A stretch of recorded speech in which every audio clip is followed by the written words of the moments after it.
आयुर्वेद परिचय एवं सिद्धांत में आप सभी छात्रों का स्वागत है।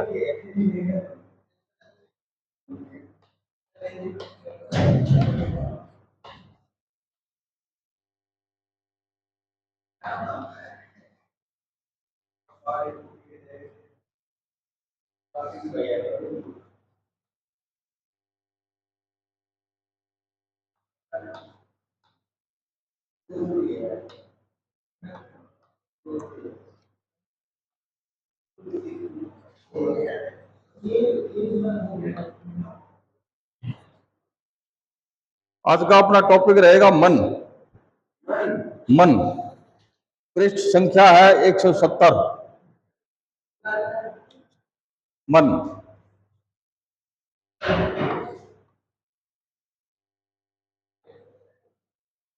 मन एक इंद्रिय है, जैसे 5 कर्मेंद्रिय, 5 ज्ञानेंद्रिय और एक मन उभयत्वक।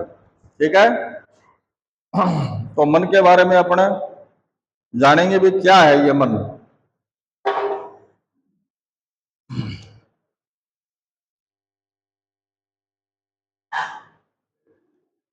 मन ज्ञान धातु से वर्णते ज्ञायते, इस विग्रह से मन शब्द उत्पन्न होता है, जिसका तात्पर्य यह है कि जिसके द्वारा ज्ञान की प्राप्ति हो उसे मन कहते हैं। शब्द कल्पद्रोम के अनुसार मन के क्या पर्याय हैं? अमरकोश में चित्त, चेत, हृदय, हर्त, मानस, ये सभी मन के पर्यायवाची शब्द हैं। आचार्य चरक को अतीन्द्रिय सत्व चेत माना है। अतीन्द्रिय मतलब है जो अपने 10 इंद्रियां हैं उसके अलावा जो मन है वो अतीन्द्रिय है। आचार्य वाग्भट ने भी मन को अतीन्द्रिय माना है। तर्क संग्रह में मन को परमाणु रूप मानने से अतीन्द्रिय माना गया है। यह एक परमाणु रूप से रहता है शरीर में। मन का स्वरूप, मन को द्रव्य कहा गया है। 9 द्रव्य कौन से हैं? खाद्य आत्मा, मन कालो, दिशा द्रव्य संग्रह, यानी आकाश, वायु, तेज, जल, पृथ्वी, मन, आत्मा, काल, दिशा, ये 9 द्रव्य हैं। ठीक है, ये अव्यक्त रूप से रहते हैं शरीर में, अव्यक्त रूप से रहते हैं। मन भी अव्यक्त रूप से रहता है, मन को कोई देख नहीं सकता, इसलिए अव्यक्त रूप से रहता है। हाँ, तथा इनका ज्ञान इनके लक्षणों के आधार पर किया जाता है। मन का ज्ञान इसके लक्षण के आधार पर, जैसे अपना हाथ है, इसको लिखने में या कोई काम करने में जब अपने को ज्ञान होगा कि भाई मन काम कर रहा है, वैसे मन दिखाई नहीं देता है। मन का अर्थ है बुद्धि, चक्षु बुद्धि, श्रोत्र बुद्धि, घ्राण बुद्धि, रसना बुद्धि, स्पर्श बुद्धि। ये समझ गए क्या आप? चक्षु का मतलब आकाश, वायु, तेज, जल, पृथ्वी। हाँ, घ्राण, नेत्र, ये जो अपने पंचतन मात्रा पड़ी है ना, अपने पंचतन मात्रा कौन सी है? आंख, कान, नाक, सूंघने की जो शक्ति है वो मन के द्वारा ही होती है, कहने का तात्पर्य यही है। तो इसमें ये लिखा है आत्मा ये अध्यात्म द्रव्य एवं गुणों का संग्रह है। ये अध्यात्म द्रव्य शुभ एवं अशुभ विषयों की प्रवृत्ति व निवृत्ति में कारण होते हैं। मन है वो शुभ काम में भी और अशुभ काम में भी निवृत्त रहता है वो। इस प्रकार द्रव्य के आश्रित कर्म भी शुभ एवं अशुभ कर्मों में परित्व निवृत्ति रहती है। मन का स्थान कहाँ है? मन का स्थान है हृदय। आचार्य चरक के अनुसार 6 अंगों से युक्त शरीर, विज्ञान, बुद्धि, इंद्रियों के 5 विषय, सगुण आत्मा, मन तथा मन के विषय, ये सब हृदय में आश्रित रहते हैं। उस हृदय पर आघात लगने से मूर्छा, उसके भेद को जाने पर मृत्यु हो जाती है, क्योंकि स्पर्श का ज्ञान होना धारी आयु प्रमाणतः शरीर से सभी हृदय के आश्रित होते हैं। जिस अवयव में प्राणियों का प्राण तथा संपूर्ण इंद्रियां रहती है तथा जो अंगों में उत्तम है उसे शरीर कहते हैं। आचार्य बैल के मन का स्थान मस्तिष्क माना है। ये अलग अलग आचार्य हैं, वो अपना अपना मत दे रहे हैं। कोई बुद्धि को मानता है, कोई हृदय को मानता है, हैं? तो मन का क्षेत्र, मन का कार्य क्षेत्र संपूर्ण शरीर है। जिस प्रकार जीवित रहने के लक्षण संपूर्ण शरीर में व्याप्त है, उसी प्रकार मन की क्रियाएं भी संपूर्ण शरीर में दिखाई दे पड़ती है। संपूर्ण शरीर में व्याप्त वात पित्त कफ के लिए सभी स्रोत अयन भूत या चलने के मार्ग हैं। उसी प्रकार जिनका इंद्रियों से प्रत्यक्ष नहीं होता, ऐसे मन आदि संपूर्ण चेतना से युक्त शरीर मार्ग तथा आश्रय है। इसी प्रकार जब ये स्रोत अपने प्राकृतिक रूप में रहते हैं तो कोई रोग शरीर में नहीं होता। ये अपने जो दोष हैं उसको चलाने वाला ही मन है। मतलब कहने का तात्पर्य यह है कि मन के द्वारा ही सभी क्रियाएं होती हैं, आंतरिक और बाह्य, अंदर की और बाहर की। मन के बगैर कुछ नहीं है। मन की उत्पत्ति कैसे होती है? राजस अहंकार तथा सात्विक अहंकार से। कल मैंने आपको पढ़ाया था कि सत्व रज और तम, तो सत्व और रज मिलकर के इंद्रियां बनती हैं। सत्व और रज मिलकर के, कल वो एक ग्राफ पढ़ाया था ना अपन ने, तो सत्व और रज मिलकर के 5 ज्ञानेंद्रिय, 5 कर्मेंद्रिय और 1 मन, हाँ 11 इंद्रियां होती है ये। सांख्य दर्शन में मन की उत्पत्ति अहंकार से मानी गई है। वो बात तो यही है, अव्यक्त अहंकार है, अपने कल ग्राफ बनाया था, अव्यक्त अहंकार, फिर उसके बाद में सत्वरजतम, उसके बाद में फिर इंद्रियां वगैरह। ठीक है। आत्मा इंद्रिय विषयों का संयोग होने पर जब मन का सानिध्य होता है तब ज्ञान होता है। ज्ञान कब होता है? जब मन आत्मा के सानिध्य में हो। आत्मा और मन अलग अलग है, एक नहीं है। इनका संयोग होना बहुत जरूरी है। अगर आत्मा का संयोग नहीं होगा तो ज्ञान नहीं होगा। आत्मा इंद्रिय विषयों का संयोग होने पर भी मन का सानिध्य नहीं होता है तो ज्ञान नहीं होता है। इस प्रकार ज्ञान का होना और ज्ञान का न होना मन का लक्षण कहा जाता है। घ्राण इंद्रिय, घ्राण इंद्रिय किसको कहते हैं? नाक को, सूंघने की शक्ति जिसमें हो उसको घ्राण इंद्रिय बोलते हैं।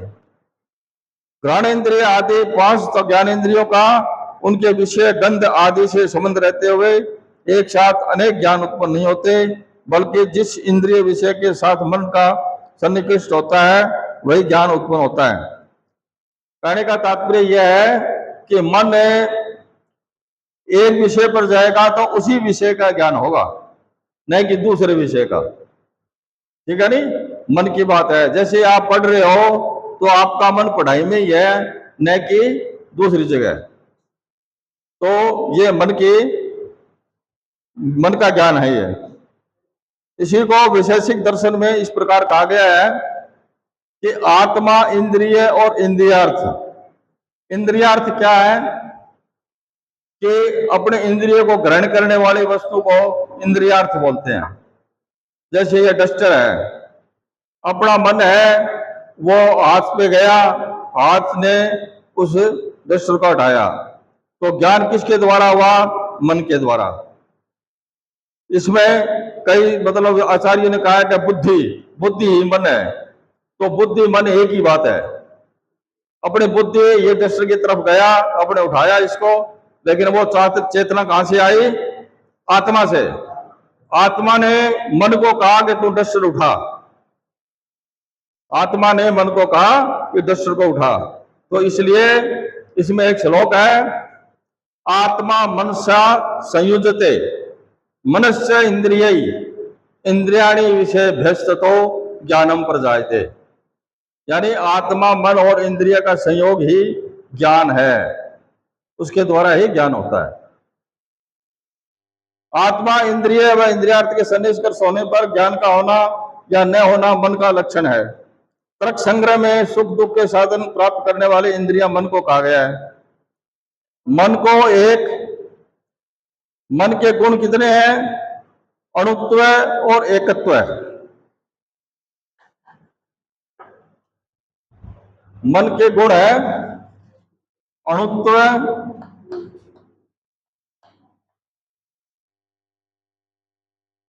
और एकत्व।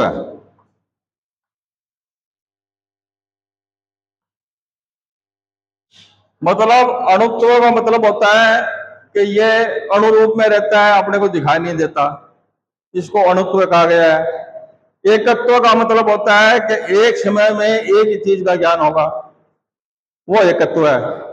ठीक है। मन को एक वह अणु माना गया है। यदि मन को वृत्त परिमाण का माना जाए तो वह आकाश की तरह व्यापक होगा। जिस प्रकार आत्मा का संबंध सभी इंद्रियों से एक ही साथ बना रहता है, उसी प्रकार व्यापक मन का भी संयोग इंद्रियों से सदा रहना चाहिए, परंतु ऐसा नहीं होता। यदि रहता तो सभी इंद्रियों से सभी वस्तुओं का ज्ञान सदा होता रहता। अतः मन को वृत्त परिमाण व व्यापक न मानकर अणु माना गया है। ठीक है। जिस प्रकार इंद्रियां अनेक हैं, उसी प्रकार मन को भी अनेक मान लिया जाए तो अनेक होने से मन का एक साथ ही अनेक इंद्रिय संयोग लेना, एक साथ ही सभी इंद्रियों से विषयों ग्रहण होने से लगेगा, परंतु ऐसा नहीं होता है। अतः मन को एक माना जाता है। इसी को आचार्य चरक ने इस प्रकार व्यक्त किया है। मन है वो एक समय में एक ही काम कर सकता है। कहने का मतलब यह है कि मन जो है वो एक समय में एक ही काम कर सकता है, दूसरा नहीं कर सकता। अगर सारे साथ में करेगा तो उसको क्या कहेंगे कि मन तो बहुत से है भाई। बहुत नहीं है, मन एक ही है, एक समय में एक ही काम करेगा।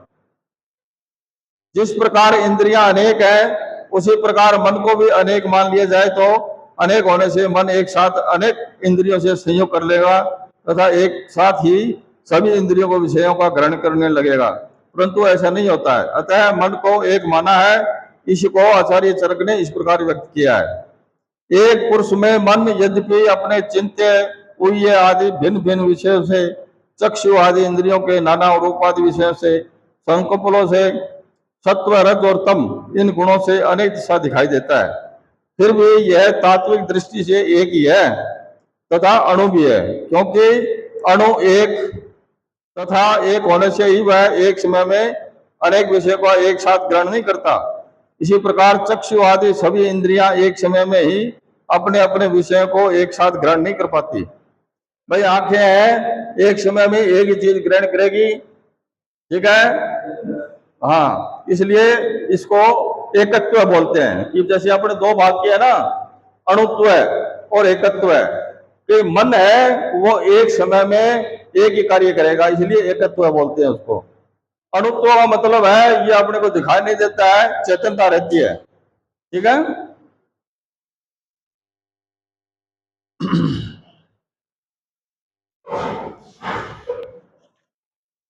अब आगे लिखा है मन के विषय। मन के विषय क्या है?